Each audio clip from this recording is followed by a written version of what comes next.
I'm Rodney Alejandro, and this is Coffee Talk. Hi, everyone. I'm Kim Perlak. I'm the chair of the guitar department here at Berklee College of Music, and welcome to another Coffee Talk. We're joined, as usual, by our assistant chair, Sheryl Bailey. Hey, Sheryl. Hey, everybody. Coffee cheers. Coffee cheers. And our senior coordinator, Ben Cody. Hey, Ben. Hello, good morning. Morning. And today, our special guest is Rodney Alejandro, who is the chair of the songwriting department. Hey, Rodney. Hey there, good to be here. It's good to see you. It's good to be here with you. So the first thing that we ask everybody is, do you drink coffee? And if so, what's your routine? Like, what's your thing?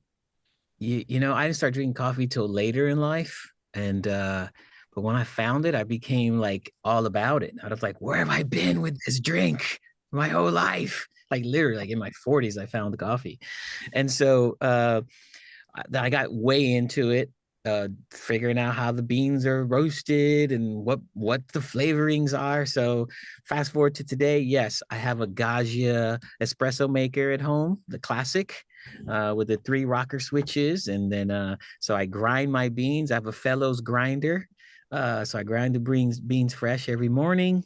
You know, put it into the puck thing.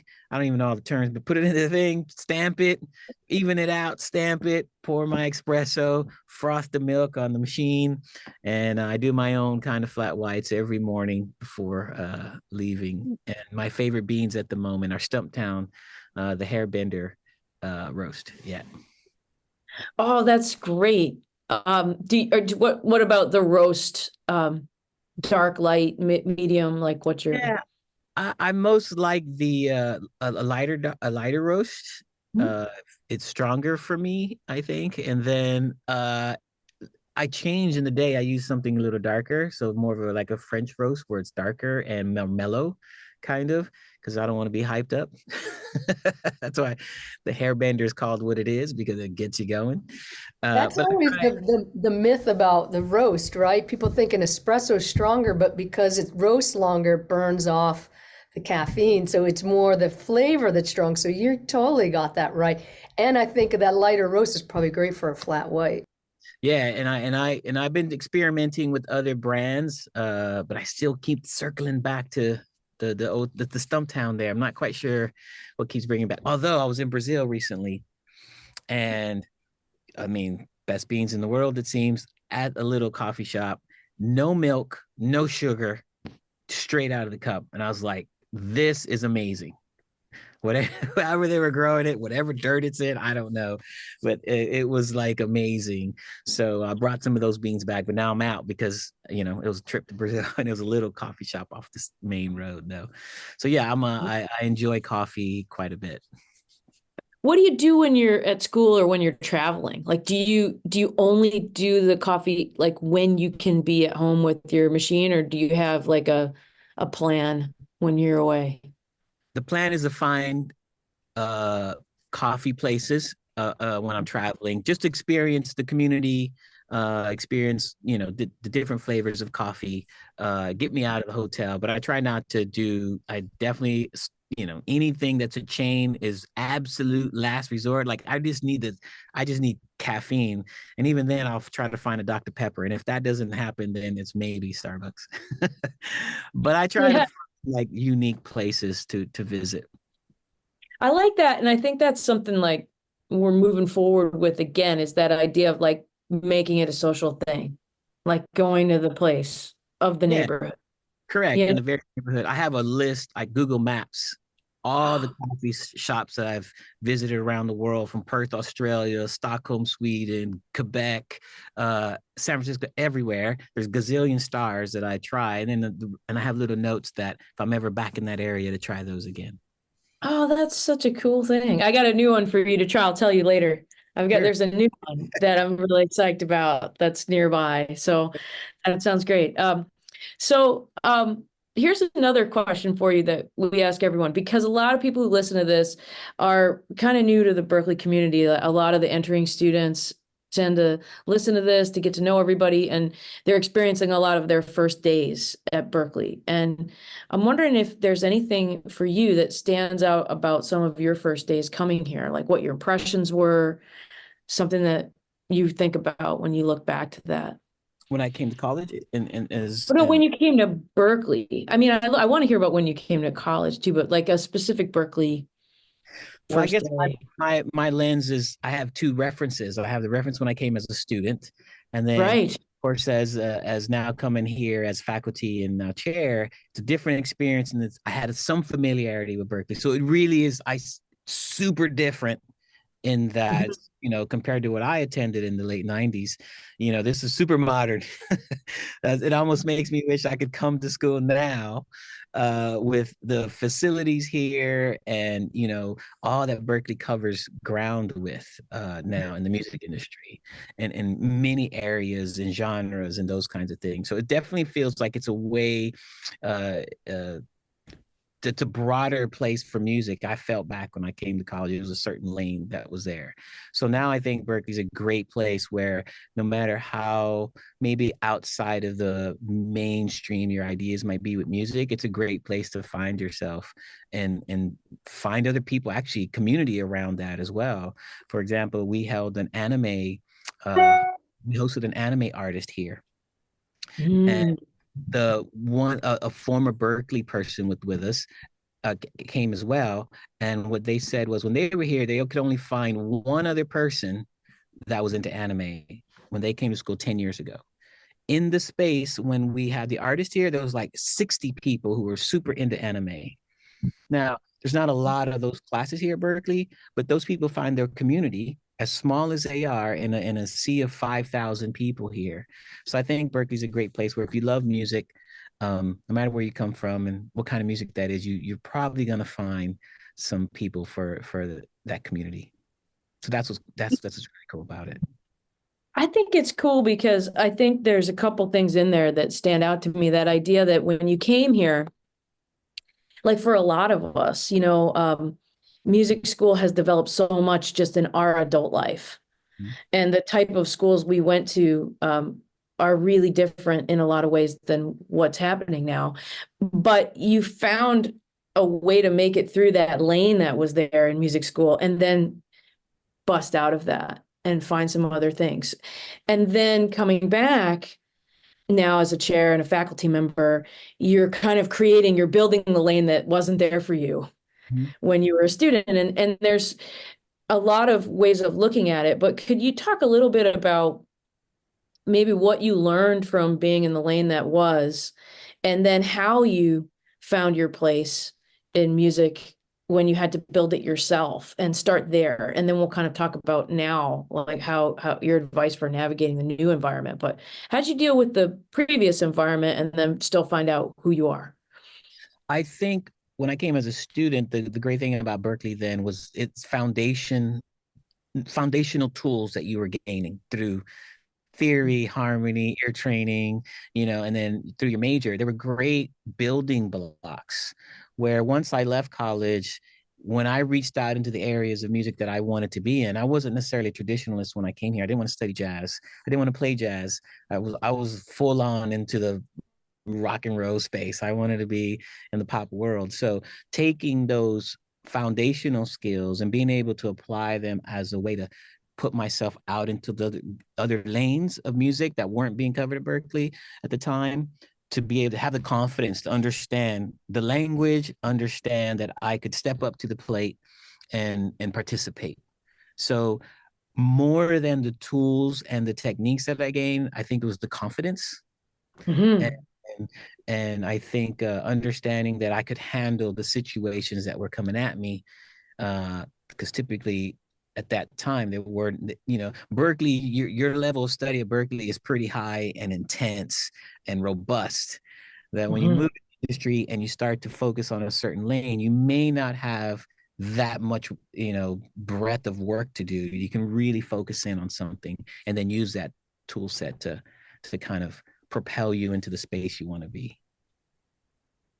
That's really interesting because I feel like that happened for me too, because I had a conservatory lane Mm. like not coming to Berklee, but going to conservatories. It was the same thing in that what you're describing about foundational skills and doing something that's super rigorous and really deep on your instrument, and in all those foundational skills, you learn so much about yourself.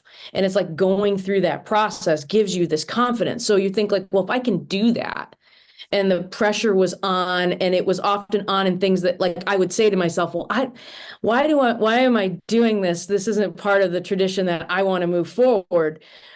Later, I ended up writing a lot of thank you notes to those teachers because I thought like, wow, like having gone through that, I can now see the benefit of it. And learning your instrument really deeply, learning about theory and ear training and harmony, and having to make this come like, developing your mind and your skill set, it does put you out into the world of options and breadth with the whole different, it's a whole different position of strength, I think, is what we're both trying to say. Absolutely. And you also learn what to use and not use appropriately, Right. because you know perhaps more than is required through Right. this training, right? That you go, oh, I know I could do this thing and execute it, you know, expertly, as much as take on an expert challenge and feel confident enough to execute it as well. So I totally agree. It's one of those things where is more personal development, I guess, and that's what college is, I believe, you know. So Yeah, I completely agree with that. I mean, I think that so much of it is about yourself.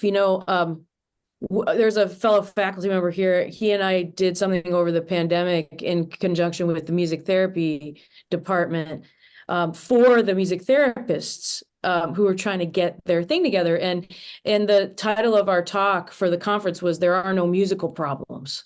mm, It was all about, here's all the data that you have to learn. Here's all the things that help you play your instrument and make the music you want to make and use the technology. And what holds you back is you. And how do you learn to work with yourself by putting yourself through this rigor, I think is a really interesting conversation. And it's a big part of what we do. I think, because to your point about coming to Berklee as a chair and a faculty member, like teaching and thinking like, what are all the things that we didn't have that we want the students to have now? There's always this balance because it comes down to breadth, and it comes down to what's contemporary and what's innovative. And I think a lot of us feel like we have to have this. It's the best education to give everyone. And what about the fear that that would take away from everyone wanting to spend the foundational time mm. that we know is so essential for us? I want everyone to be able to play in every style they want. I want them to hit all the different majors that they want to be able to be in, with technology and things that were not present in past generations of students here. And I want them to know that all of the innovative things that we offer doesn't substitute for the things that you and I are also talking about. Like ideally you would have both. And I mean, you're a person who's definitely an innovator, and I'd love to hear you talk about that balance. Yeah, I think for me, it's, as chair now and being able to have a broader impact on the curriculum, for me, it's more like the information's out there, right? We can, whether you come to Berklee or go to a different school, God forbid, or, wherever you get the technical information, the tool information, it's out there. I think where we are nowadays is being able to help people find their confidence, find their voice, and whether it is to play a lot of styles or to play one style extremely well and be the absolute greatest at it, right? So the idea for me in our department and for what we're crafting over there is to make sure that we're creating a space that these tools are just the beginning, Mhm.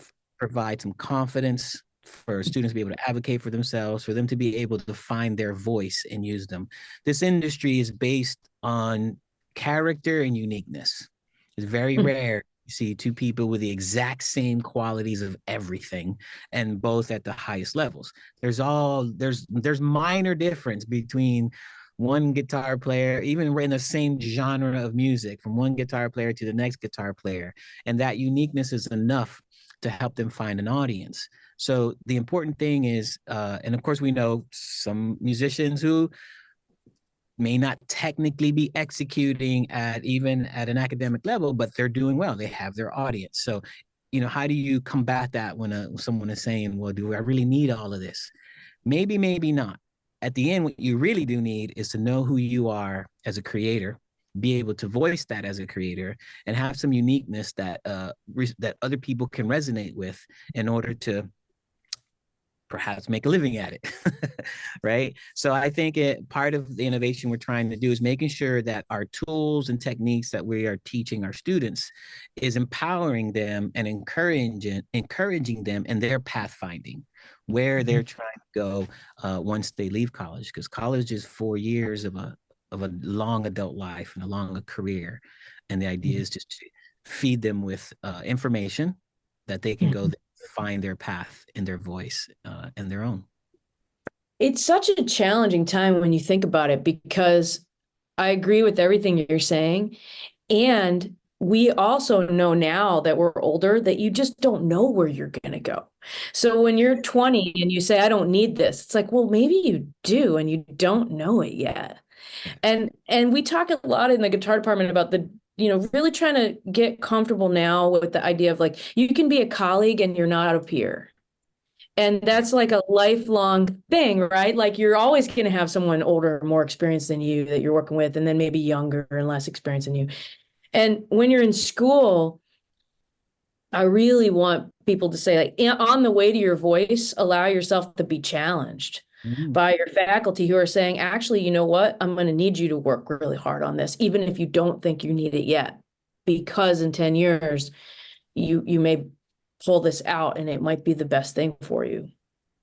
No, I couldn't agree more, right? Like, why? I'm sure we've all thought, why do I need 5 levels of math in high school? I mean, come on. But what it really has taught us is problem solving, and it really taught us how to look at something from different perspectives.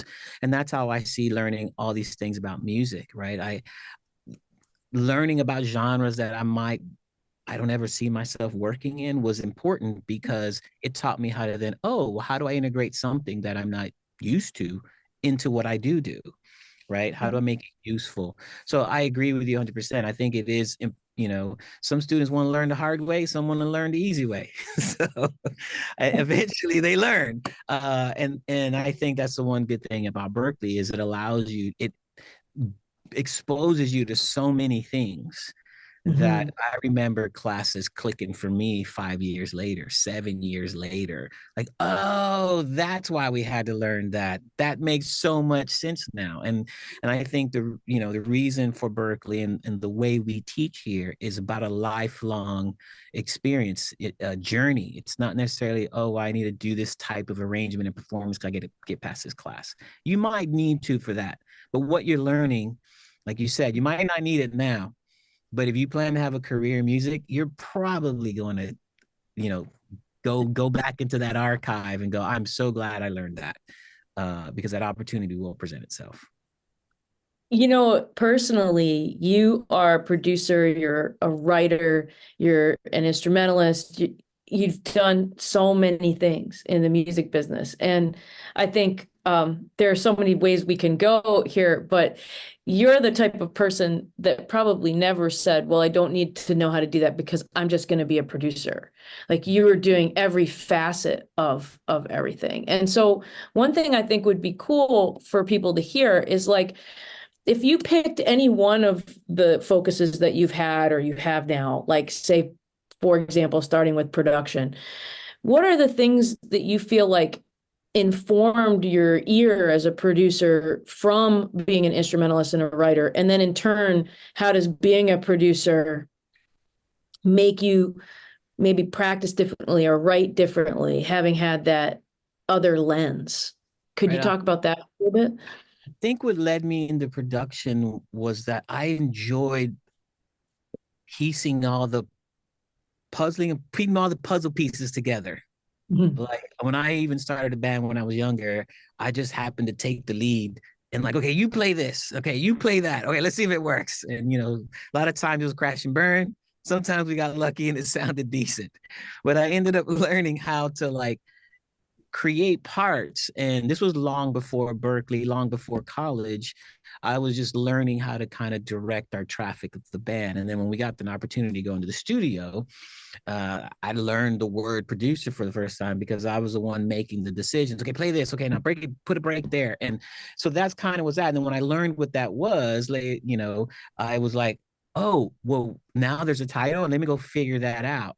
And again, I came from an area where there was no music allowed in the house, kind of, right? If it wasn't on TV, there was not, that was it, So learning what those roles were came very late for me. So after that, I started to absorb different producers of my era, which was the 80s, where you got Quincy Jones and Narda Michael Walden, who had I've ended up working with both of them eventually in my career, Phil Ramone and, George Martin of the Beatles, and just, all kinds of people that I just started to learn by listening to the music, production skills, and then teaching myself, as much as I could. So that it was more about just enjoying putting all of the pieces together, the creative process of it. That was kind of the motivation. But if I had to choose one as you were starting out, music, being a musician is probably foremost. I'm really glad to say I'm a musician. I think more so than anything else. I don't know why. I think playing music and I kind of equated to, if I ever had to do this life again, I'd want to be a comedian. I think making people laugh is a beautiful thing, right? And I think making music in the moment for people to enjoy is a beautiful thing. So I enjoy being a musician more than anything, and what informs me is in its relationship to humanity, how we relate. And I've been fortunate enough to play some big stages and being an artist in a big band, and play to sold out stadiums, and watching people react to the performance, and to me that's special. So that's something that motivates me and is always kind of connected with me as a musician, just that human connection. Rodney, what do you think gave you the courage that, looking back, now that you needed to strike out on this path, like coming from a family that wasn't entirely musical? Like what helped you claim it? I think a lot of people are feeling that, they've come here, even though they've come here, it's like this huge thing. You come to Berklee, you've made it this far, no matter what your entry point is. But then there's that moment where you really have to say, like, okay, this is going to be me. And what helped you do that? Oh, I think ignorance. Naivete. If somebody would have told me how hard it is, like I probably, if I'd have known, like I probably maybe not would have done it. I don't know. But I think for me, it was like, this is what I was gonna do. And if I wanted to be, life started happening. You're a teenager, you do a band, it's all for fun. You're not making a living at it. And then you become an adult and you're like, oh, hold up. I need to earn a living. What do I need to do? Well, if I go do this, I can't do music. And this is what I really want to do. So then I figure out how to be a gigging musician. And then I figure out how to like start producing and writing songs. And then, I meet someone and want to have a relationship. Well, I want to have a family now. So life things start to happen, and I want to live that dream at the same time. Those sometimes can feel conflicting.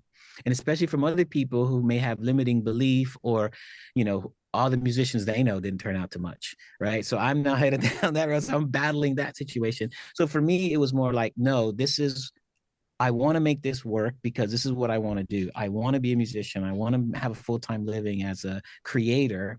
I want to have a family. I'd love to have a home, all these things. So what kind of just drove me was that the desire to not want to do anything else. And when there was one roadblock, I decided just, okay, let's go this way. And then let's go this way. And I think that was another reason why there's a musician in me, a producer in me, a songwriter in me, and as you grow in these skills, you become an executive and a consultant and all these things, because it's all been about zigzagging my way to my success that I defined for myself. There was no straight path. So that motivation was to be able to just live the musical life, and understand that it may not work out. I had to accept that it may not work out. And was I okay with that? So that was something I've asked myself quite a bit early in college and after college. If this can't support me and my personal goals, then I will have to do something else. So then from there is where I was like, that motivated me even more to make sure something could happen. And then of course zigzag my way to my success. That's really interesting because you started out talking about these fundamental skills, like the core skills, like we literally call it Berklee the core. Playing your instrument, going to ear training, doing harmony, learning about music, and learning about yourself. And then every other part of the curriculum is so much like life, because then you can go. I mean, it's like the most like life school ever, I think, in music. I was like, because coming from a conservatory, people are like, what are you doing over there? It's like all of a sudden the options explode. I'm like, yeah, and so does your life, right? It's the most true to life place. It will just happen over and over and over and over again. And that's why you can have someone who, like you've had success in so many different avenues looking back, now that we can fast forward, from when you're young. And then you can say like, oh yeah, that's why it makes sense. Like you're a department chair. It's just another adaptation, basically. Like the strength of you, if your core is deep and you keep working on it, and you become a lifelong learner and developer of that core, then the whole world can go crazy all around you and you can adapt to all these different avenues because the core is strong, I think is what we're trying to tell everybody. And also things happen in life beyond your control, right? And that the Yeah. worst timing, whether it was a pandemic and musicians were out of work for who knows how long, or the financial crisis and people losing their home, that's stuff beyond my control. I had nothing to do with that. And in the sense of like causing it, right? But the idea of having a core skill set and then understanding that, you might have to zig when you wanted to zag is a part of the process. And then you're right, the Berklee curriculum can be quite zigzaggy. And but however, I think it does help you prepare you for that future. And I don't see it as like I see it as choices, right? Sure. You have the choice to go this way or the choice to go that way, or for whatever reason the road ended here, that road ended, but you didn't end. You just take a step sideways and now you can keep going in some other path until you can pick it up later. So I've always seen it as this kind of what Berklee provided me was so many avenues of choice, and then I could just take them as I needed to again keep the focus on what was good for me during every phase.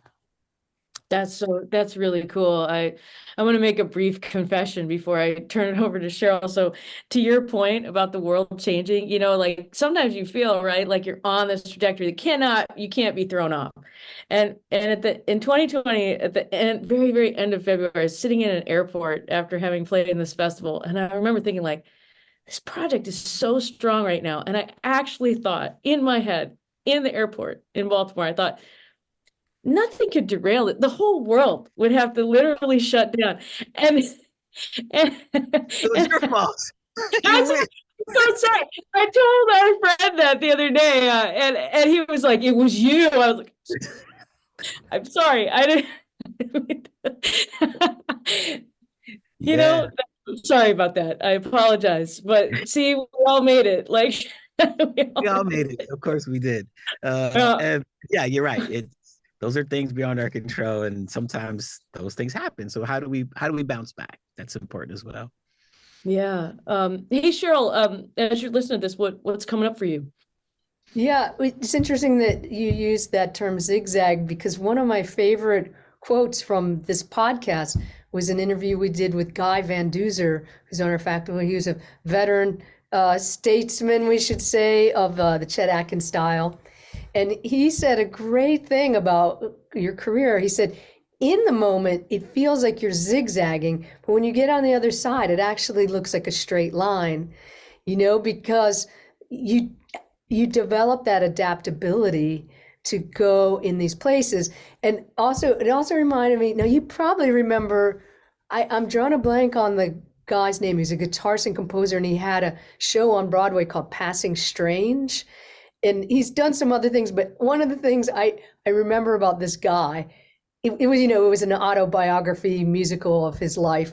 And he said, when I was 13 years old, this is all I wanted to do. And I can't believe fast forward that I based my whole life on this dream that I had in my bedroom at 13 years old. I'm still doing this, which may, because you were just talking about that determination to make things happen. And I feel that's very true for all of us. Like, we just have this determination. And I mean, I think my time at Berklee, I was really obsessed with ear training, because my feeling was if I could hear it, I could play it. And I didn't care if I played in a country band or a blues band or whatever. I just said, hey, send me the music and I'll learn it and I'll play it and I'll have a gig and I'll be playing music, which is really all I wanted to do. And then, of course, all of those zigzags happen as you think, and you're doing different things. So anyway, I also was thinking about, you were even saying, which also I did the same thing, was just there's a certain point at Berklee where you're like, there's no way I can master these things or demonstrate these things. There's just too much coming at me. So you just get in that mode of taking amazing notes. Right. And you probably have I have my notebooks. Every once in a while crack one up and go, oh, wow, I did learn that. It took a while till I was ready for that. But I think that's an important part of things. And so, but the thing that, we could pick up on any of these threads that I'm bringing up, but also from the beginning, we were just talking about just these things like ear training and your skills on your instrument and the musicianship side of things, because as you know, going out to be a songwriter or a producer, you don't know what's going to come across your desk, that opportunity. And I mean, I found for myself that because I felt confident in these skills, that I could go in and do that, because, sometimes you can get that opportunity to do your own personal music, and that's amazing. But it might even take a while, even like some of the great actors of our time, they didn't really hit their stride to their 40s. A lot of people think maybe they were in their 20s. They looked young in these roles, but like, Dustin Hoffman really was an older guy, quote, so to speak. He did The Graduate and he became a star. So all this other time, he's been doing lots of stuff till that moment came. So being able to have all those skills to be able to say, hey, we want you to write a jingle for a shoe company. Would you turn that away? Well, yeah, it pays this much, or whatever the thing. I want you to write some music for a Broadway show, or, oh, actually, I want to hear your own music, or all these scenarios that can happen in our professional life. And that being prepared with your core skills is the unifying principle on that. But anyway, I'd love to hear your thoughts on any of those things. Yeah, a couple of things. Preparation for opportunities, right? I think whatever opportunity you prepare for, that's the one that's going to come. So if you half-ass prepare, you'll get a half-ass opportunity. I don't know if we're allowed to say that, but the point is, if you fully prepare for some greatness, or you're preparing for that career, like the artist you're talking about on Broadway, based on a 13-year-old dream, if you're preparing for that, that opportunity will present itself. That's what I firmly believe, because from my life, I look back on my life. I failed the Berklee audition, by the way. I didn't get into Berklee on any kind of scholarship at the beginning. I ended up paying for my first semester out of pocket, and then applying for scholarships once I was here for my writing and arranging at the time. So then that's where I got support that way, right? So the idea that, I sometimes I look back and go, man, I wish to have this life and I got it. I wonder if I wanted to like do some other big human thing. I don't know, go to Mars. Like, could I have done it? I don't know. So we got to be careful what we wish for sometimes as well. And the power of that, right? The preparation piece on what you learn at Berklee and how valuable it is. I remember taking a class here in my major where we did music to picture. And I was like, enough of that. I have so much appreciation for film scores and anyone who writes for picture because of all of these things you had to hit and all this stuff. I was glad I made it out of the class and was like, I'm glad I don't ever have to do that again because that is not for my brain. I want to just have the freedom to make a 3-minute song and be happy. Right. So come, what is it, 7, 8 years later, I'm invited to a screening for a television show. And I'm not supposed to participate because I'm just a seat filler. And now this is where the curiosity and the long life learner comes into play. I go and I sit there and they, I'm told I'm not supposed to submit anything because I'm just a seat filler, which is cool. But I wanted to experience what's it like seeing a show before it goes out, how it gets approved and all. I just want to understand the process. So I sat there, watched this first 4 episodes of this particular show, and I was like, wow, this is okay, cool. I heard the conversation, blah, blah, blah. Well, the executive producer gave me his card and was basically telling everyone, if you're going to submit something, here's the card, whatever. Now I was already been told not to. So, but on the way home, I was like, I have an idea. It's just hit in my heart. And this is one of those music to picture things. And I'm like, I hated this class. I'm so glad it was over. But then I'm sitting in my studio going, I'm so glad I did it. So then I created a piece of music. And on a whim, again, wasn't supposed to, but I submitted it more than anything to get feedback. If they told me no, I was already no, I was going to get no. But I wanted to learn from the process what I did well, what I didn't do well. Maybe they would take the time to share with me. And this is where some of my naivete would kick in, thinking everyone's there to help. So in the end, they called me 2 months later. I got the gig. And I'm going, wait, so now I really got to do something. Sorry, I really got to like make music to picture. Then they basically stepped me through the whole process. Now, had I not taken that class at Berklee years before, when they started speaking to me in the language of that, I would have been like starting really from scratch. So this is one of those things where learning something I didn't think I was going to ever need allowed me to zag in a different direction. And I started doing television themes, as composing television themes for shows and understanding what the process is, how's that work with the cutting of the images. And I landed a couple of great shows that still run around the world today as the song composer for the main title of the show. Right. So this is one of those opportunities, Sheryl, where, you're at Berklee doing something that you don't think you're ever going to use. And there's that opportunity presenting itself. I had 2 choices: try it, and even if I was going to fail, it was okay, or try it and maybe something happened, and something did happen, which led to other shows and other shows and other shows, and that opened up a lane. All along, I was still doing production and songwriting on the other side. So this is where I say, when you prepare for the opportunity that you want to meet in the future, and if you come to Berklee and really take in all that it has to offer, you're probably going to meet that opportunity in the future and be able to perform and show up to it to the best of your ability and win. To me, that's all that has seemed to happen. And that's why I consider myself super, I don't know if it's super lucky, super blessed, whatever that is. I know part of that was the preparation piece of ready for that. When those opportunities came knocking, I could answer. I love that. I think I always thought like maybe a fun, like one question a series would be like, tell us about a failure you had, and tell us about a thing that you didn't think you needed to know how to do that came back to help you later. because we all had that. I was just laughing, thinking about some of the things for me, like I play a guitar made out of wood. I write music with pencil. I'm like, I'm not a tech person. And I got a work study job in grad school that I really needed. I needed a job in a studio. And I was like, and then a year later, there was a weird incident. I'll tell you about it in a different context with a squirrel and a fire escape, and I sprained my wrist. And I couldn't play the guitar. And then they hired me full time as a producer.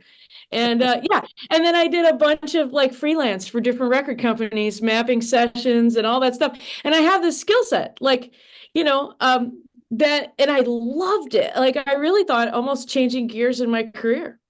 But it literally saved me professionally. Yeah, there's a thing that, I auditioned as a musician for Berklee, didn't make it. But I got here and then I was able to do the behind the scenes stuff, the production and the writing stuff, right? So I really focused in on that. And we have to take our private lessons here, in ensembles. That to me was a lower priority. So when I got into the world, the piece about auditioning and understanding the process of all of those things, I'd like, whatever. And I'd go audition and I wouldn't get it. And I wouldn't get it. And I wouldn't get them. Right. And I after a while started to realize I didn't prepare for that. I didn't prepare to win auditions. I didn't prepare to understand the pressure of a jury in the moment. If I barely made it out of my private lessons, that was great. Awesome. I wasn't as we have here at Berklee, where you have to do your is the jury they call it here? I forgot anymore any day these days. But you got to do all the technical facility stuff. That just wasn't me. So in that instance, I didn't win. But what I did learn to do is learn how to. That was a weakness of mine. What was a strength of mine in the same kind of space was being able to be a music director. And the music director technically doesn't need to be the best guy on the stage, just needs to, you hire the best guys for all the other positions, and then you work with them and you're able to guide and lead the band and these kinds of things. So what didn't work out for me in preparation mode at Berklee, like being a musician, just focusing on that part and then going out into the world and being like an awesome musician, I turned into a great music director. And I was now bypassing auditions and being hired straight up as a music director and then auditioning the other musicians for the gigs, right? And so there was many tours that happened that way for me. And then still to this day, I am called to do sometimes I get frustrated because I'm not called to be like the musician guy. I'm called to be the musical guy, the music director guy, which is fine. Get paid more anyway. But that was one thing where one weakness turned into a strength on the other side. Yeah, I think that's right. And it works the other way too, because Sure. I would never claim to be to have the kind of technical knowledge of all of the technology, but I did enough production to respect it and understand it. And also just being the person who had to listen and give directions and then listen back to see if everything worked in the final cuts. It made me a way better musician. Mm-hmm. Because it tweaked my ears in a different way. And now I know what to ask for. I know exactly what to ask for with live sound, with everything. I'm like, okay, here's what we're gonna do. If we have 20 guitarists are gonna play in a faculty concert, I can go down there, like, I'll put that there, put this here, turn this down, gains up here, gains down. Like I know things that if you had asked me when I was young, will this benefit you later? At that time, I was like, I'm just so glad to have this job. And now I'm like, wow, actually it had a lot of benefits. And that's really interesting that happened for you too, because you did grow as a musician. You just grew it in a different way, basically, right? And it did make me better because it would also make me go, I can't show up with these guys and gals and be like not holding my part down, right? So it definitely made me better in that.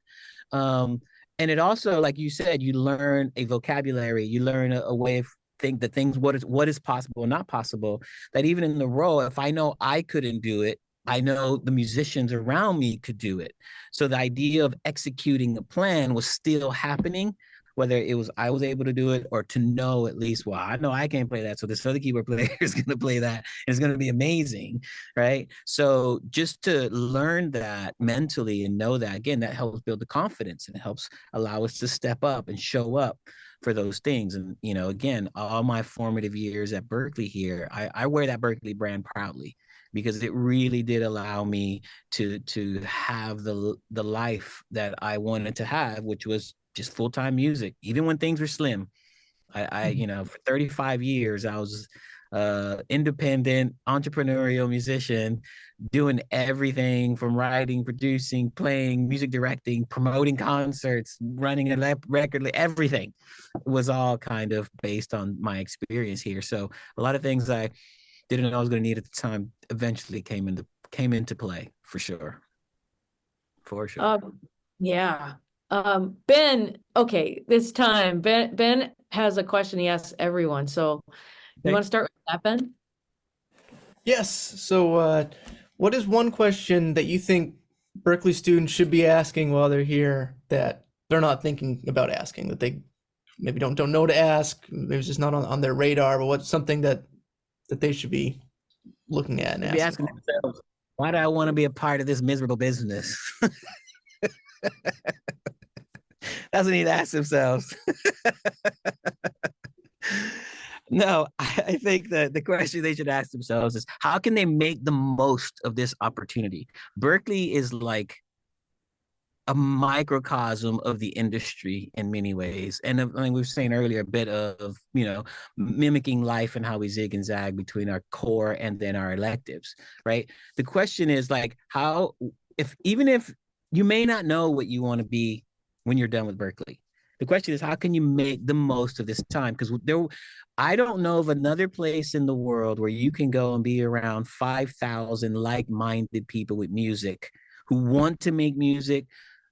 Some just want to be the musicians. Some just want to be the engineers. I mean, you have every role you'll ever need in this industry here at Berklee, including managers and A&R type people and health people and teachers and all kinds of things here. The question is, how can you make the most of these 4 years to set yourself up for that future?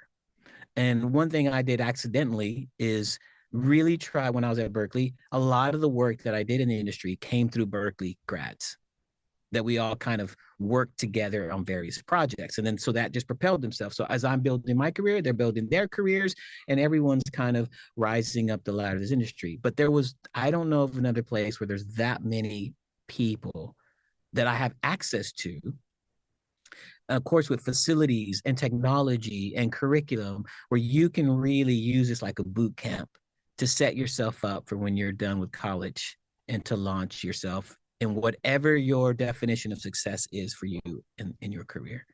So how do I make the most of these 4 years? It isn't just get a major and graduate.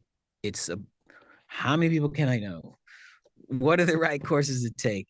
How do I use my faculty who've done there, done it, been there, the whole thing? You know, I think Berklee's most valuable asset is the faculty and staff here that have gone on to have amazing careers and are still doing it and getting Grammy noms and Grammy wins and recognitions amongst their peers and colleagues in other areas. That's the gold. That's where it's at, I think, between the students and the faculty professionals that are, you know, doing an amazing job, not only teaching, but even keep, you know, balancing their lives with their careers in music as well. Rodney, given that songwriting is such a huge field now with so many different ways of doing it, and the songwriting department that you chair is, I mean, the offerings are vast and they've really exploded over the last 10 years, I think it's fair to say. How do you advise students coming into that major? Because when they come into the major, they have like maybe 3 years left at school. And there's so many ways to go. Like, what's your advice to people who want to start navigating that with all of its options? Yeah, what was started with our previous chair, Bonnie Hayes, was creating various concentrations within the concentration of songwriting. So songwriting is a concentration major, like at Berklee, just like performance studies and some of the other areas. But within our major, songwriting intersects with so many areas of the industry. Songs songs and composition are at the center of this business, right? So what in extending that further from what she started was to make sure that a songwriter, maybe just there, we have 5 different versions of songwriters, and most of our classes are, once you pass the core of songwriting, you are now able to then work into the direction of where you hope to use your songwriting style in the future. So you might want to be a performing artist and you write your own songs. Well, we have courses that are geared towards that, where it's about writing songs and performing them. We have songwriter, producer, pure songwriter, top liner concentration, songwriting for musical theater, and then songwriting for that has become a big industry as well, just staying home writing songs and pitching on the TV shows. As a matter of fact, we have a guest tomorrow, Claire Marlowe, who's had over 4,000 pieces of music in various TV shows, movies over her career, and she's here tomorrow to speak about that's all she's done her entire career, is made a full-time living, and now she even has a staff of people that contribute to that process as well. So, our major is about not only songwriting, yes, at its core, but then how are you going to utilize it once you get into the field? That's really cool. That's really cool. All of that being said, like, what are you working on right now for yourself? In all the free time you obviously have, right? But like, how are you? I know we don't have free time, but I think we're all at least thinking or kind of dreaming something up, right? Keep ourselves renewed and active. And what's giving you some creative energy these days?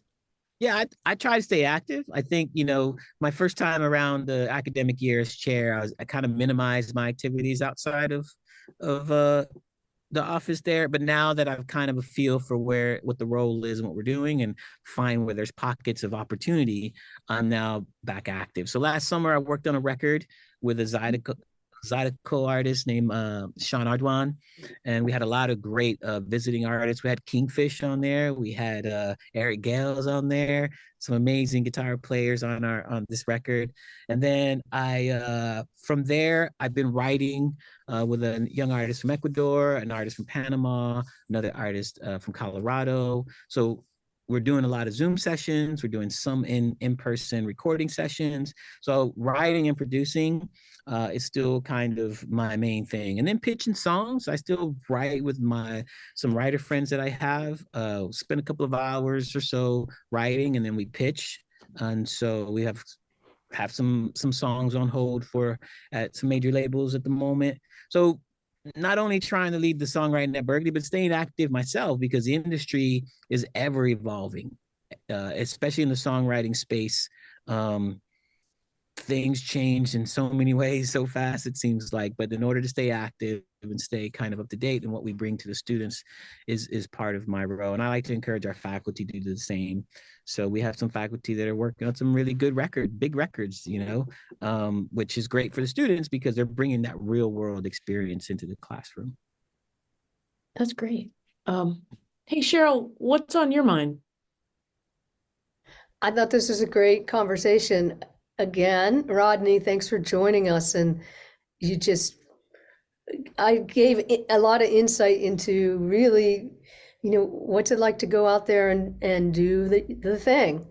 Yeah. And, what kind of skills do you need to know, and what kind of mental, headspace do you need to be successful? So thanks for sharing that. I know, obviously, we have a lot of students, guitarists in your program, and yes. And we have guitarists from our school that listen to us, but also this podcast does have fans outside, so I know they're all going to really be inspired by those thoughts. Well, it's good to be here. Thank you for having me. Ben, what about you? What's on your mind as we're kind of coming to the end of our coffee today? I think there was a lot of great topics that we touched upon that I think are really valuable for all students, regardless of major, and just kind of that awareness of, Berklee does offer all these different opportunities, and just to make sure when you're here, take advantage of them and really, like like you said, go for it, try new things, and you don't know when it's going to come back to help you out later in your career. No, absolutely. Absolutely. Yeah, I mean, I was thinking about it. It's kind of a great time because we're kind of in the thick of it now in terms of the semester. And I find like I can't think of any time in my career since music school and probably even before when I didn't need to remind myself of the things you're talking about. That in the end, like if you can feel like you're making choices and you're not just swept up in it like a wave and being crushed by the wave. I mean, I guess that's one thing I'm wondering, maybe just for myself, is now that you are where you are, you must still have to remind yourself to think of it that way, to think like you have some agency.